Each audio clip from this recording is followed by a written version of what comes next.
السلام علیکم، میں منور حسین خان۔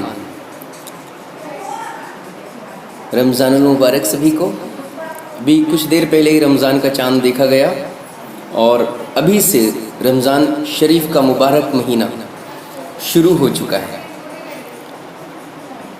اسی وجہ کو نظر میں رکھ کر میں آپ لوگوں کے سامنے پیش خدمت ہوں اور کچھ اناؤنس جو ہمارے دینی ادارے سے اس کرونا وائرس جیسے وبا جو اس ملک میں پھیلی ہوئی ہے اور اس کی وجہ سے پورے ہندوستان کے سارے شہر کو لاک ڈاؤن کر دیا گیا ہے، اور کچھ دن پہلے سے ہی، جیسے ابھی سے 15-20 دن پہلے سے سارے ہندوستان کی جتنے بھی مساجد ہیں ان میں کثیر تعداد میں جماعت سے نمازیں نہیں ہو رہی ہیں۔ کثیر تعداد میں جماعت سے نمازیں اس بیماری کو مد نظر رکھتے ہوئے نہیں ہو رہی ہیں، اور ابھی رمضان کے اس پاک مہینہ، رمضان کا یہ پاک مہینہ جو مسلمانوں کے لیے ہے، یہ عبادت و ریاضت کا مہینہ ہے، روزہ اور نماز اور تراویح کا مہینہ ہے،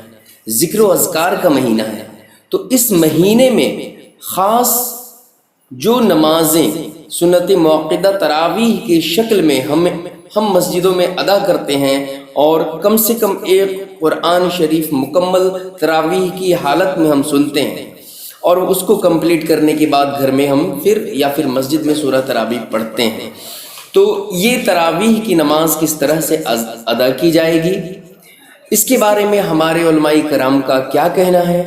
رمضان مبارک میں جمعہ کی نماز بہت فضیلت رکھتی ہے۔ ایک تو نماز فضیلت رکھتی ہے، دوسری رمضان میں ہر عبادت کا جو ثواب ہے وہ ہمارے نظر میں، اور کئی کتابوں سے یہ حوالہ ہے کہ وہ ثواب بڑھ جاتا ہے۔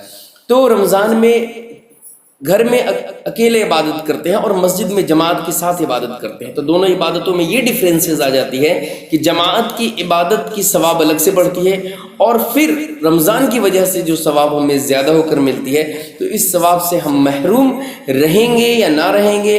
اور اس کے بارے میں ہمارے علماء کرام کا کیا کہنا ہے۔ اس طرح کی جب حالات پہلے پیش آئی ہے اور اس وقت میں رمضان شریف کا مبارک مہینہ جب آیا ہے، تو ہم اس وقت میں اس زمانے کے امام یا پھر ہمارے نبی کریم صلی اللہ تعالیٰ علیہ وسلم کے زمانے میں اس طرح کے سچویشن پیش آئے ہیں، تو کیا اس طرح کے سچویشن کے لیے کیا ہدایات ہے، تو اس کے بارے میں چلیے آئیے بات کرتے ہیں۔ ہم پہلے تو میں بات کرتا ہوں کہ لاک ڈاؤن میں تراویح کی نماز اور عبادت کے سلسلے میں جو ہدایات ہمارے علماء کرام کی طرف سے اور ہندوستان میں جو اسلامی ادارے ہیں ان کی طرف سے لوگوں کو ملی ہیں، وہ کیا ہیں کہ کرونا وائرس کی وجہ سے، اور اس وقت پوری دنیا کرونا وائرس کی وجہ سے پوری دنیا میں اور پورے ملک میں لاک ڈاؤن چل رہا ہے، جس کی بنیاد پر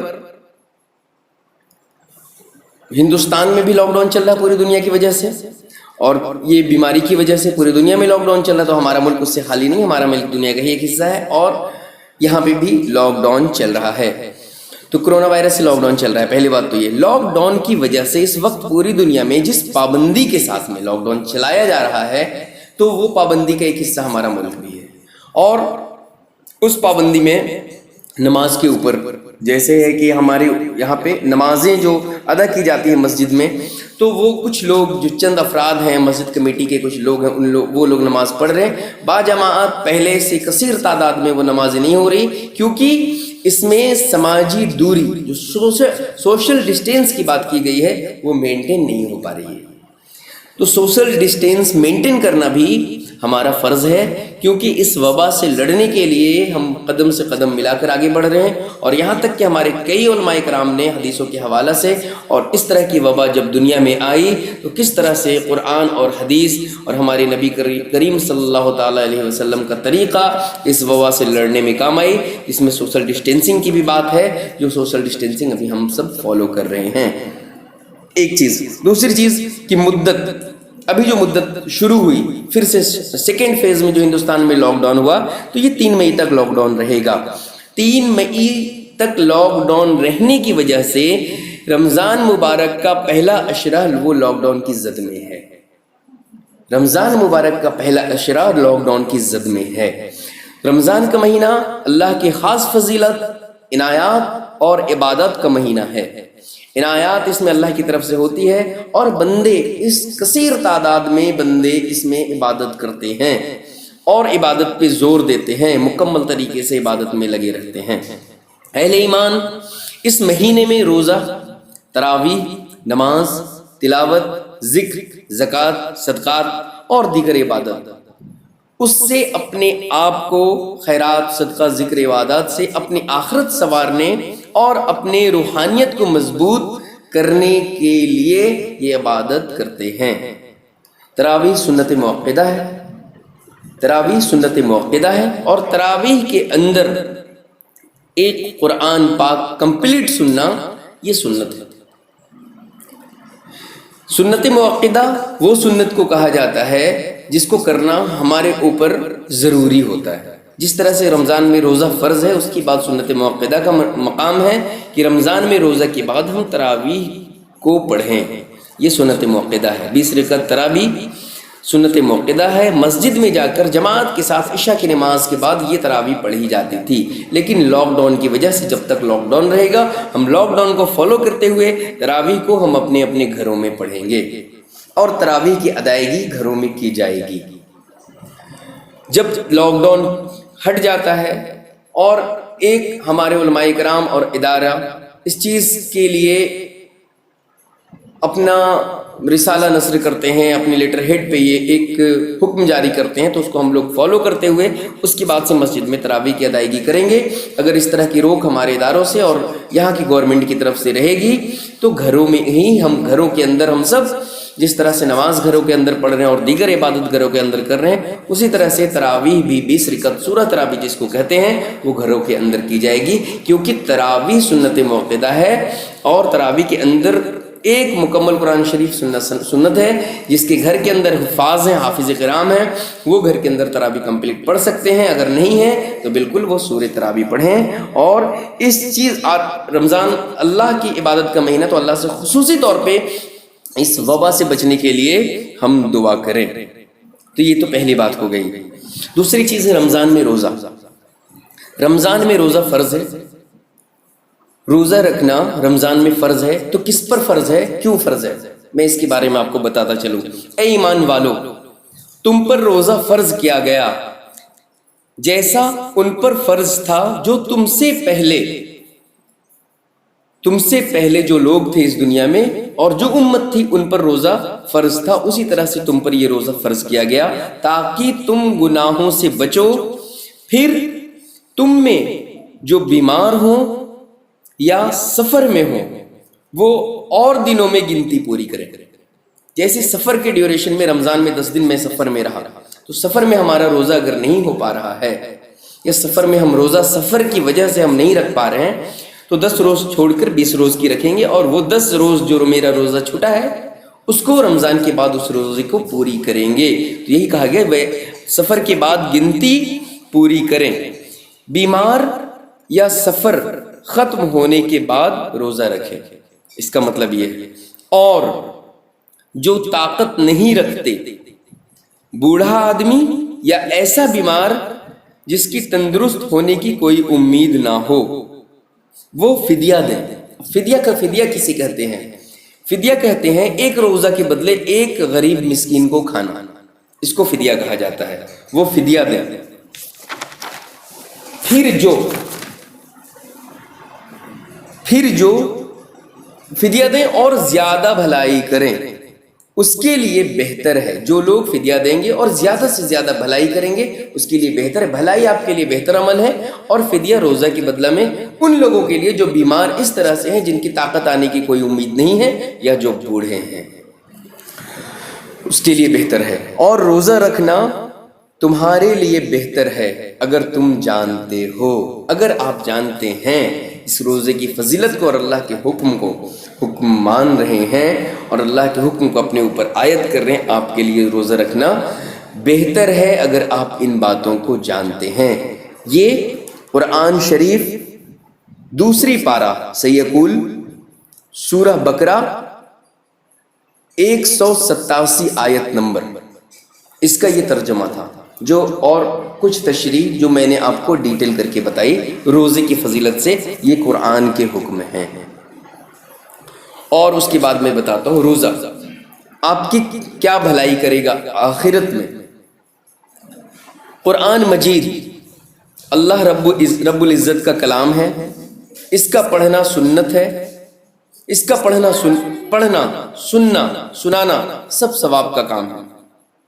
قرآن مجید اللہ کا کلام ہے، اس کا پڑھنا سننا سنانا سب ثواب کا کام ہے۔ قرآن پاک کا ایک حرف پڑھنے پر 10 نیکیاں رمضان المبارک کے مہینے میں۔ رمضان المبارک کے مہینے میں قرآن شریف کی ایک آیت پڑھنے پہ 10 نیکیاں آپ کے نام اعمال میں لکھی جاتی ہیں۔ نبی کریم صلی اللہ تعالی علیہ وآلہ وسلم کا فرمان عالی شان ہے، جو شخص کتاب اللہ قرآن شریف پڑھے گا رمضان المبارک کے عام دن میں بھی اور رمضان المبارک کے مہینے میں بھی، تو ڈفرینسز کہاں پہ ہے؟ جو شخص قرآن شریف پڑھے گا اس شخص کو اللہ رب العزت ایک حرف کے بدلے ایک نیکی ملے گی۔ رمضان المبارک میں اگر پڑھے گا تو ایک حرف کے بدلے ایک نیکی ملے گی، جو نیکی 10 نیکی کے برابر ہوگی۔ یہ رمضان المبارک کی اسپیشلٹی یہاں پہ ہو گئی۔ اور جو شخص عام دن میں پڑھے گا اس کو ایک نیکی کے بدلے ایک حرف کے بدلے ایک نیکی ملے گی۔ اب جیسے حرف کیا ہے، کسے کہتے ہیں؟ الف لام میم، یہ ایک حرف نہیں ہے بلکہ یہ 3 حرف ہے۔ اس میں 3 الگ الگ حرف آئیں، جیسے الف الگ حرف ہے، لام الگ حرف ہے اور میم الگ حرف ہے۔ یہ 3 حرف ہے تو اس میں 30 نیکی آپ کے نام اعمال میں لکھی جائیں گی۔ کہا گیا ہے کہ 3 نیکی لکھی جائیں گی، لیکن رمضان المبارک میں ایک نیکی 10 نیکی کے برابر ہوگی۔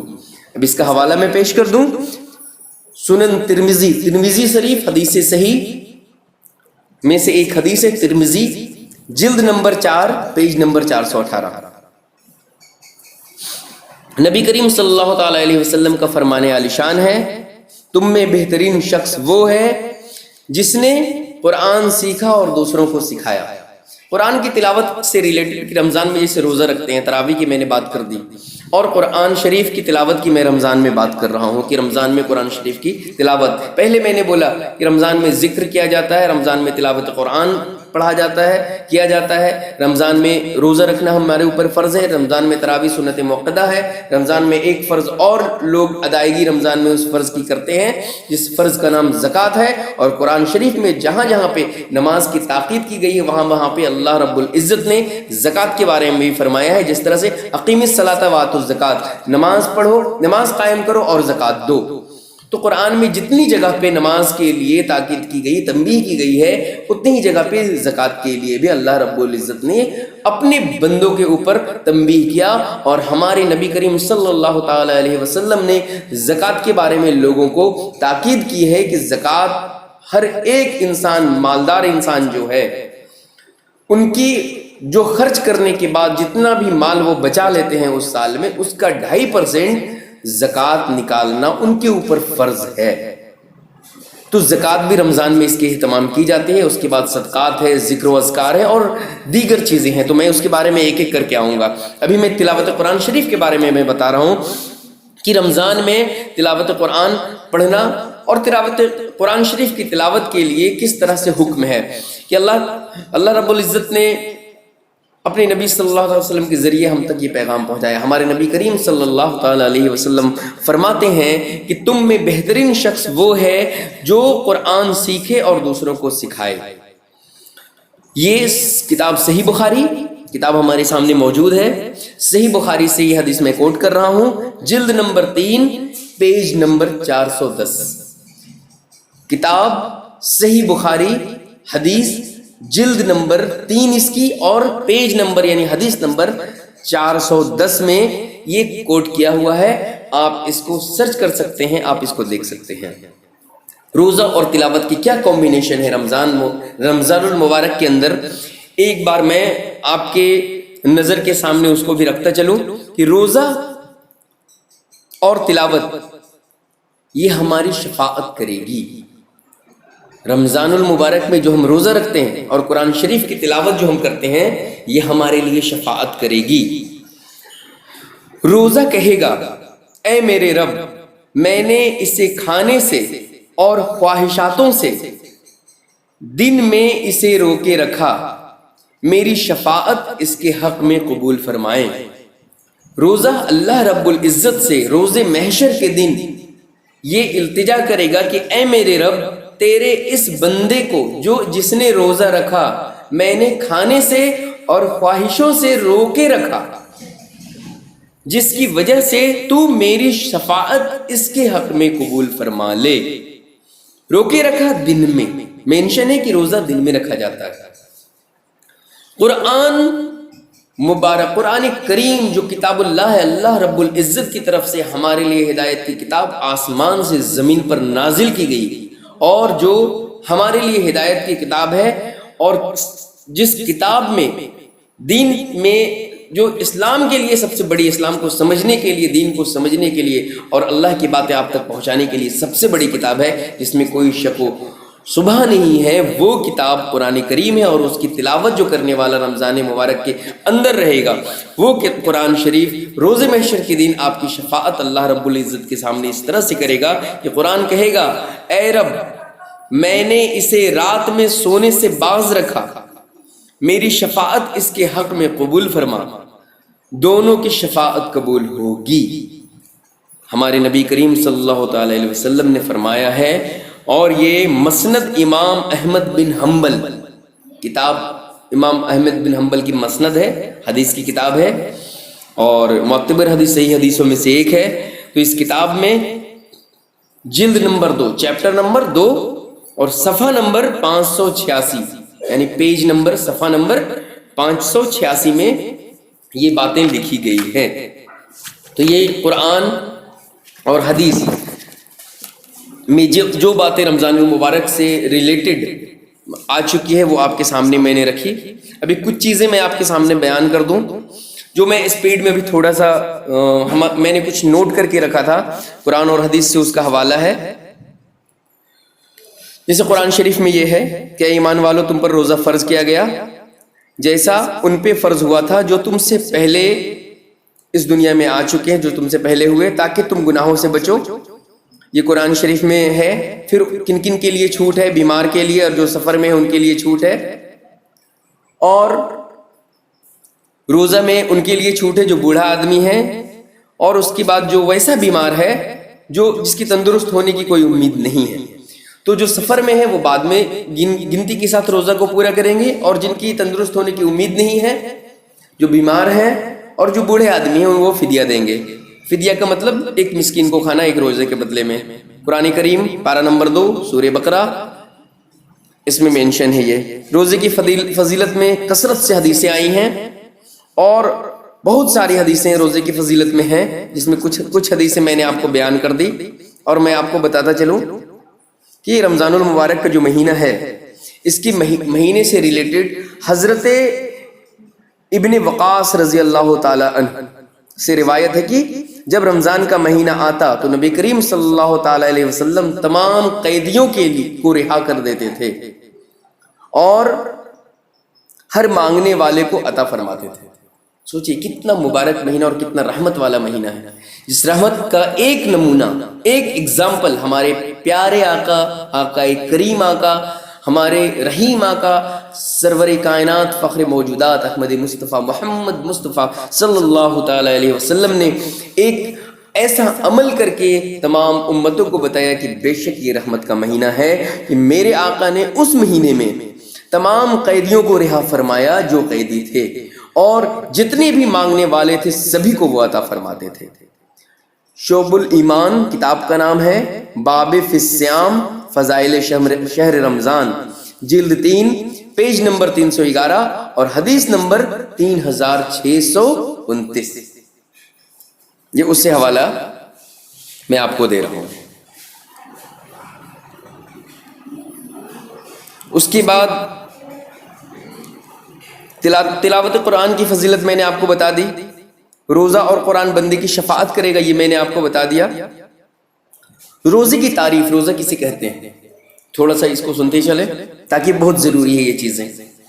شریعت کی اصطلاح میں روزہ کہتے ہیں مسلمانوں کا عبادت کی نیت سے صبح صادق سے لے کر سورج ڈوبنے تک اپنے آپ کو جانتے ہوئے، قصدن اس کو کہتے ہیں جانتے ہوئے، کھانے پینے اور صحبت سے باز رکھنا، اس کو کہتے ہیں روزہ۔ صبح طلوع آفتاب سے پہلے صبح صادق کے وقت سے لے کر غروب آفتاب تک جانتے ہوئے جان بوجھ کر کھانے سے، پینے سے، صحبت سے، ان چیزوں سے بچے رہنا، اپنے آپ کو باز رکھنا، یہ روزہ ہے۔ روزے کی تعریف ہے شریعت کے اندر میں۔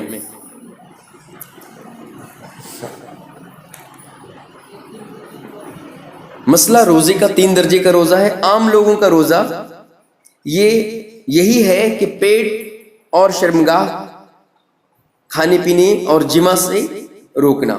خاص لوگوں کا روزہ کان، آنکھ، زبان اور ہاتھ پاؤں تمام اعضائے جسم کو گناہوں سے باز رکھنا، یہ خاص لوگوں کا روزہ۔ اور خاص الخاص، ایکسٹرا اسپیشل، جو بہت تقوی والے لوگ ہیں، جو عام لوگوں کا روزہ عام آدمی، خاص لوگ علماء کرام جو روزہ کو سمجھتے ہیں، دین کو جانتے ہیں، اور خاصم خاص بہت اسپیشل، جو صرف عالم ہی نہیں بلکہ عمل پیرا عالم، جو تقوی گزار ہیں، جو ولی کے منصب تک پہنچے ہوئے ہیں، ان لوگوں کے لیے جو خاص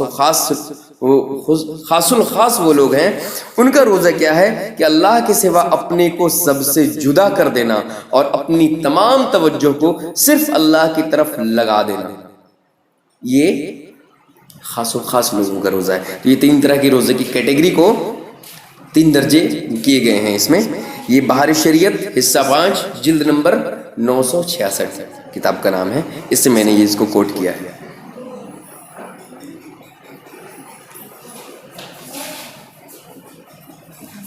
اب میں آتا ہوں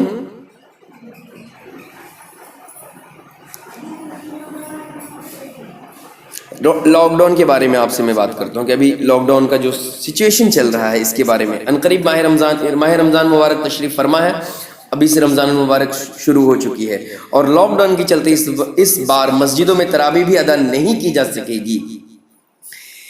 اس مسئلے پر کئی لوگ علماء کرام سے بحث بھی کر رہے ہیں کہ تراویح اگر مسجد میں نہیں ہوگی تو کیسے ادا کریں۔ کچھ ناسمجھ بھائی اپنی طرف سے فتویٰ دے رہے ہیں کہ تراویح کی نماز گھر پر نہیں پڑھی جا سکتی ہے، کچھ کہتے ہیں کہ تراویح کے لیے الگ امام یا حافظ گھر پر ہی رکھیں گے وغیرہ وغیرہ، اس طرح کی سچویشن ہے، اور یہ عوام میں یہ باتیں ہو رہی ہے، تو تراویح ہم کس طرح سے ادا کریں گے، اس کے بارے میں سوچنا ہمارے لیے بے حد ضروری ہے۔ اور آئیے ہم آگے بات کرتے ہیں اس کے بارے میں کہ ان سب سے میری عرض ہے کہ اول تو تراویح کی جماعت یا تراویح فرض نہیں بلکہ سنت موقدہ ہے، لہٰذا جب روزانہ کی 5 فرض کی نمازیں گھر پہ ہم تنہا بغیر جماعت کے ادا کر رہے ہیں، تو تراویح کی سنت موقدہ، تراویح تو سنت موقدہ ہے جس کا مقام فرض کے بعد آتا ہے، تو ہم اسے بھی گھر پر ادا کر سکتے ہیں، بالکل ادا کی جا سکتی ہے یہ گھر پہ۔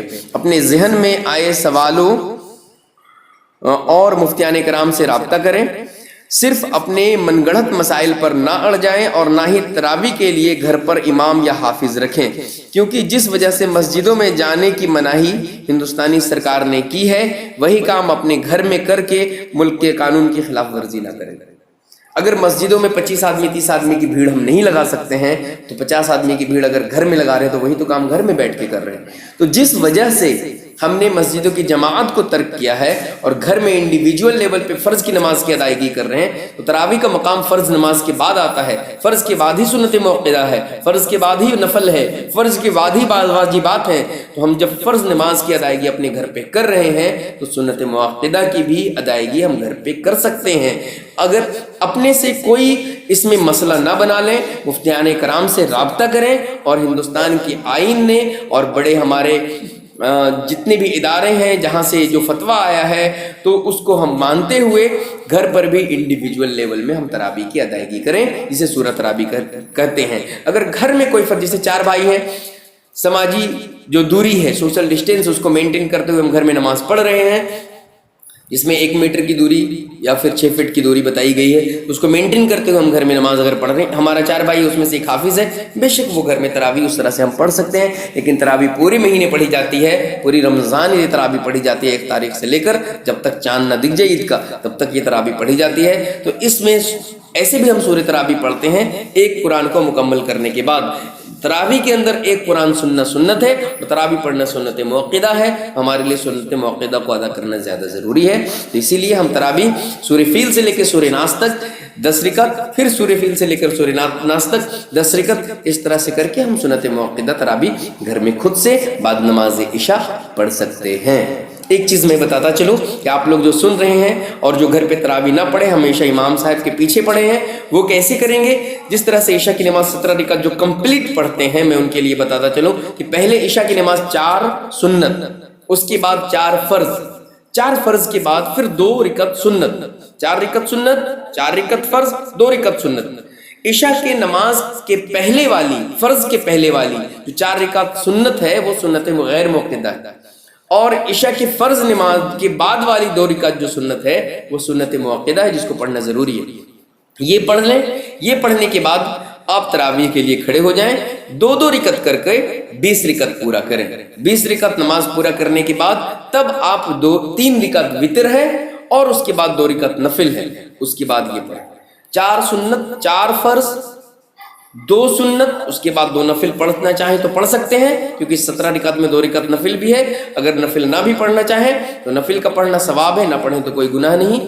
اگر نفل، اور رمضان میں کوشش کریں کہ ہم زیادہ سے زیادہ نفلی عبادت بھی کریں، اسی لیے پہلے کی 4 سنت، پھر 4 فرض، پھر آپ کے بعد 2 سنت، 2 نفل، اس کے بعد جو وتر ہے وہ 20 رکعت تراویح کے بعد وتر پڑھیں، اور وتر کے بعد 2 رکعت نفل پڑھیں، اور فرض کے بعد دعا، سنت کے بعد دعا، اور تراویح کے بعد دعا، جو دعا اگر آپ انڈیویجول لیول پہ دعا کریں یا پوری نماز کو کمپلیٹ کر کے آخر میں ایک بار دعا کریں، تو اس طرح سے آپ اپنے گھر کے اندر نماز تراویح اس لاک ڈاؤن کے پریشانی مبتلا وقت میں ادا کر سکتے ہیں۔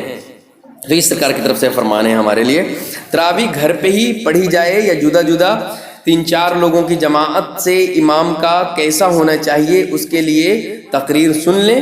بہت جگہ پہ تقریر ہے اور بہت مولویوں نے اس کے بارے میں بات کی ہے۔ پھر انشاءاللہ عز و جل لاک ڈاؤن کھلے گا تو جنہیں نماز عبادت کا جذبہ ہے مسجد میں پڑھنے کا، وہ اپنے ارمان ضرور پورا کریں گے، لیکن ایسے حالات میں ابھی پرہیز بہتر ہے، اور اسلام میں عبادت بھی ہے تو حکمت بھی ہے۔ ہم جہاں عبادت سے کام لیتے ہیں تو حکمت سے بھی کام لیتے ہیں۔ دوسری طرح سے پوری دنیا کے جتنے بھی مدارس ہیں، ہندوستان سے باہر کے ممالک بھی ہیں، اب یہ نہ اسے کئی لوگ مسلکی رنگ دیتے ہیں اور کیا کیا کہتے ہیں وہاں پہ، تو یہ نہ کر کے ہم دیکھیں کہ دنیا کے جتنے بھی ملک ہیں سبھی جگہ پر اس لاک ڈاؤن کے طریقے کو فالو کیا جا رہا ہے۔ ایسا بیماری، ایسا وبا آیا ہوا ہے جس سے ہمیں اپنے آپ کو بچانا ہے اور حکمت عملی بھی اپنانی ہے ہمیں۔ تو یہ چیز تو موٹا موٹی میں نے قرآن اور حدیث کی روشنی میں، اور اس کے بعد جو کئی ادارہ سے کچھ لیٹر ہیڈ پہ ان کا لکھا ہوا آیا ہے، تو اس چیز کو میں نے آپ لوگوں کے سامنے رکھ دیا، اور ابھی ہمارے پاس کچھ چیزیں اور موجود ہیں، میں دیکھ لوں ذرا 1-2 منٹ کہ میں اس کو بیان کر سکتا ہوں کہ نہیں۔ باقی میں اپنی بات کو اب کمپلیٹ ہی کروں گا، کیونکہ بہت ساری چیزیں میں نے آپ کے سامنے رکھ دی ہے جو ضرورت کی چیزیں تھیں۔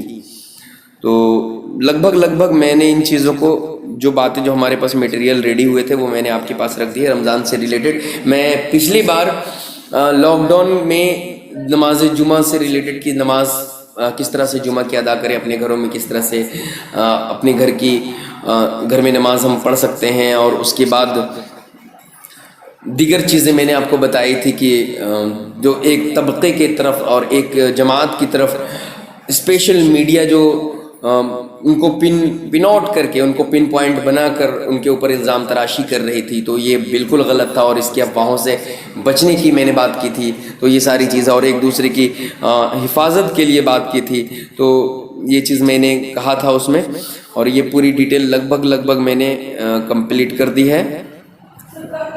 تو میں اب چھوٹی سی چیزیں میں بتاتا چلو یہاں پہ، ان چیزوں کو تو میں نے کمپلیٹ کر دی۔ دوسری چیز ہماری نظر میں ابھی بہت ساری چیزیں آئیں کہ ہم فورن سے ٹویٹس کا جو ابھی سلسلہ چل رہا ہے، تو دوستوں ابھی رمضان کا مبارک مہینہ چل رہا ہے، تو آپ شیطانی چکروں میں نہ پڑ کر اللہ سے رجوع کریں۔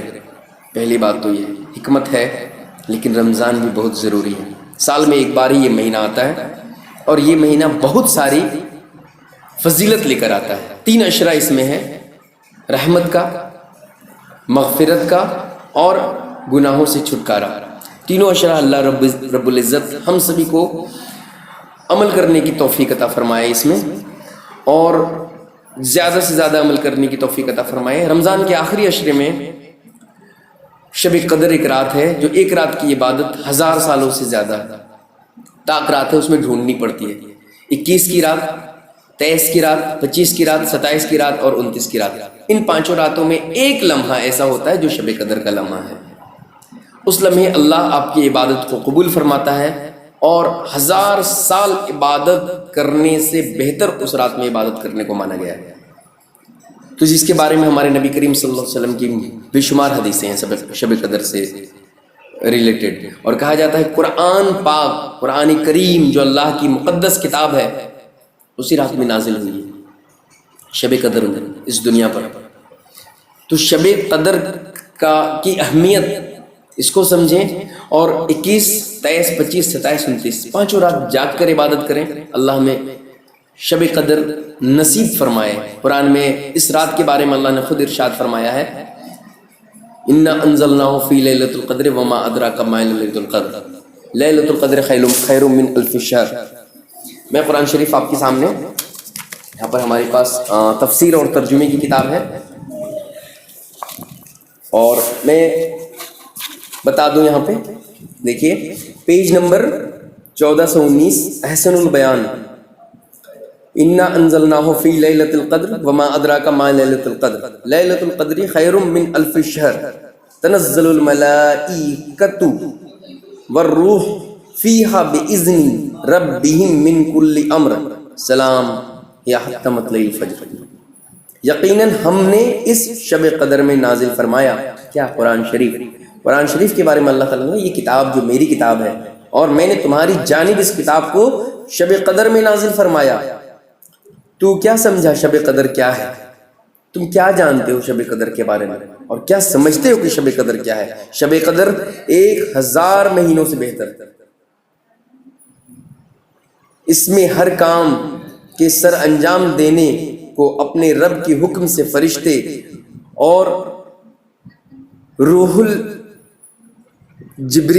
الامین جبریل علیہ السلام جو فرشتوں کے سردار ہیں وہ زمین پر اترتے ہیں۔ یہ رات سراسر سلامتی کی ہوتی ہے اور فجر کے طلوع ہونے تک ہوتی ہے۔ شب قدر اگر مل جائے تو اللہ تعالیٰ ارشاد فرماتا ہے اپنی قرآن مقدس کتاب قرآن کریم میں، یقیناً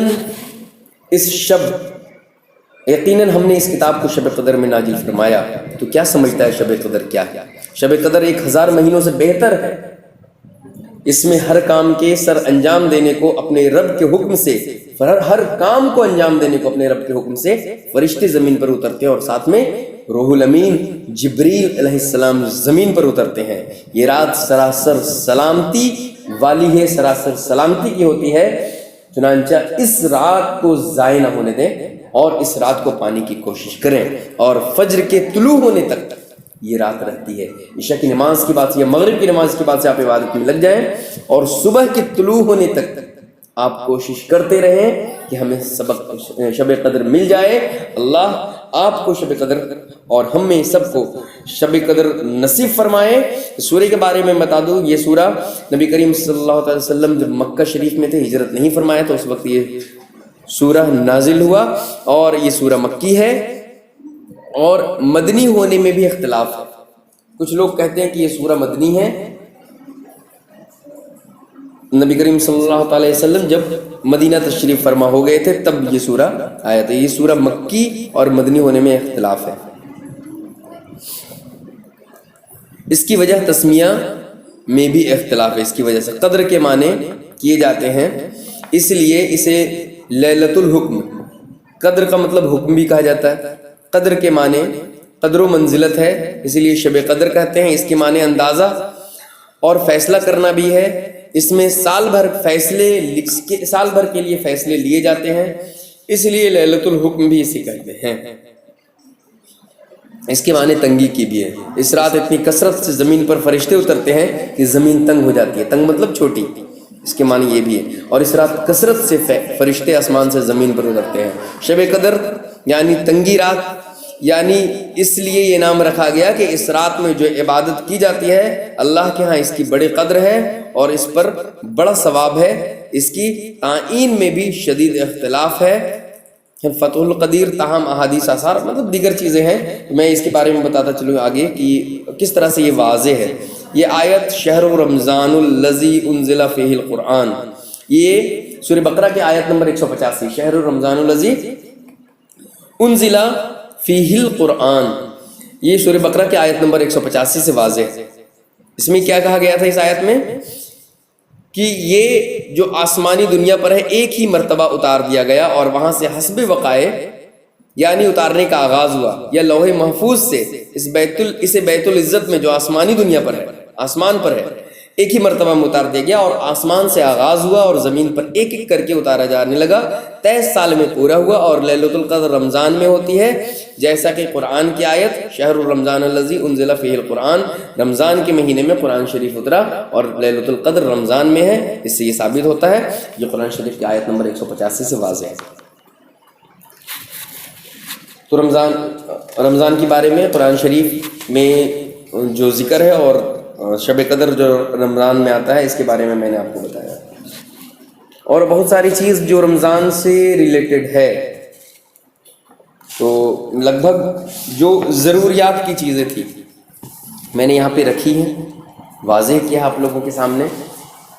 ہمارے ملک میں جس طرح کے حالات چل رہے ہیں اس کو بھی مد نظر رکھتے ہوئے ہمیں کام کرنا ہے، ہمیں عبادت ریاضت بالکل اس کرنی ہے، لیکن حکمت بھی ضروری ہے۔ اور ہمارے نبی کریم صلی اللہ تعالی علیہ وسلم نے اس وبا کے بارے میں یہ فرمایا تھا کہ جس شہر میں وبا ہو جائے وہاں سے دوسرے شہر نہ جائیں، اور جب آپ کسی محفوظ جگہ پر ہیں اور پتہ چل جائے آپ کو کہ اس شہر میں وبا ہے وہاں سے آپ وہاں نہ جائیں، تو آپ حکمت کو بھی فالو کریں۔ حکمت کا مطلب بزدلی نہیں ہوتا ہے میرے دوست، حکمت کا مطلب ہوتا ہے طریقہ عملی جس سے وبا سے بچا جائے۔ بے شک موت کا مالک، حیات کا مالک، سزا دینے والا، جزا دینے والا، بیماری دینے والا، شفا دینے والا صرف اللہ ہے، لیکن اللہ نے طریقہ بنایا ہے۔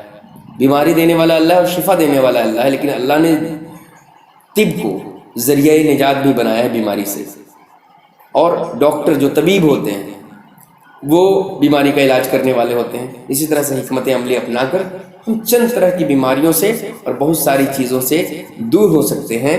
اور رمضان المبارک کے اس پاک مہینے کی ایک بار پھر سے منور حسین خان کی طرف سے آپ سبھی کو مبارکباد، آپ سبھی کو، آپ سبھی کے فیملی کو، اور جتنے بھی ہمارے ساتھی اس کو سنیں گے سب کو تہ دل سے رمضان المبارک